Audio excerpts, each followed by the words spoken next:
I did watch the Oscars start to finish for the first time in maybe 8 or 9 years. Did you watch? Did you see what the ratings were? Anything caught your attention? Did you catch the clips? I actually did watch it. Okay. I mean, which is same. I don't know why, other than appealing to something like boredom on Yeah. Sunday, I decided, hey, I don't know why. There was certain buzz around this year's ceremony, I guess. Yes. Um, but like I haven't seen any of the films. So it is a weird kind of thing where I was like, I'm gonna watch it anyway. It's kind of cultural event, or what have you.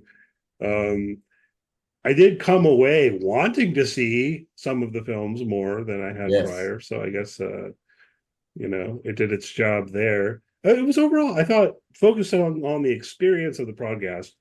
I thought it was pretty entertaining. Did you?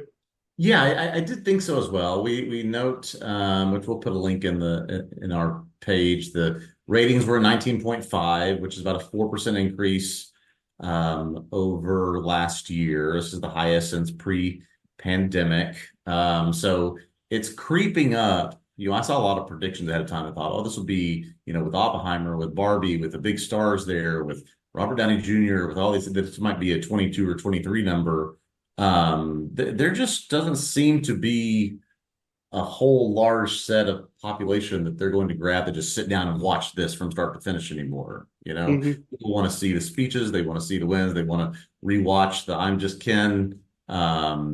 But I mean, I don't know how many times I'll sit down in the future and watch 3.5 straight hours again. So, I don't know if this is a problem. I mean, this is a sporting events thing, this is an Oscars thing, this is an everything, right? People just want to watch the highlights now. So, not as much of a bump as they thought would get. And, if you're going to need another Barbenheimer to drive ratings that are like this, I don't know if they get it this year. Yeah, that's an interesting question.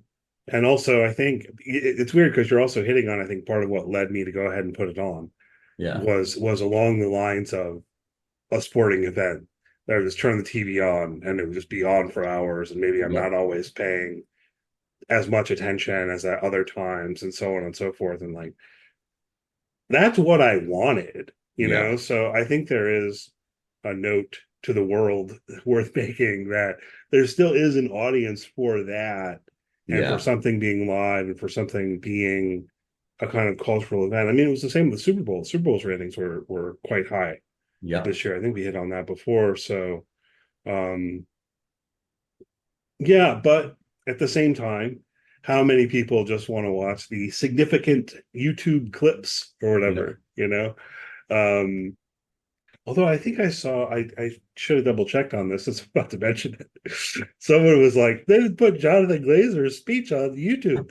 I'm not sure if that's true or not, so Yeah. I probably shouldn't have even said anything. But it did make me think, look, if you're not watching the actual broadcast, then you're opening the door to um, that kind of post facto editing. I Yes. did see something that they made like a condensed version that they put out internationally, and they didn't include the award for what is it, 20 Days in Miracle?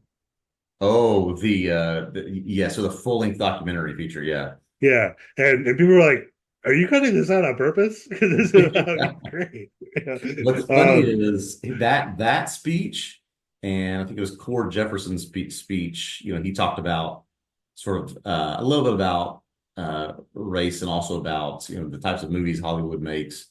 Those were the two that didn't get any of the play out music. They sort of just let them go, and that was very noteworthy, I thought. Yeah, but it was an entertaining show. And Yeah. Robert Downey Jr., Clay Dockery's written a couple little blurbs on the site and such about the Oscars, looking forward to it as a broadcast and so on. And Clay was saying something about Robert Downey Jr. playing the kind of Jack Nicholson role. Yeah. It's a fair They comparison. need they need they need a Jack Nicholson and a Meryl Streep for this Yeah, pay, right? And then that's maybe basically what Clay was saying. He was like, put Robert Downey Jr. in the Jack Nicholson chair, like yeah, long term, yeah, because he kind of that served would that role, and you need that, and it went well. that would be good with me. I'm happy with that choice.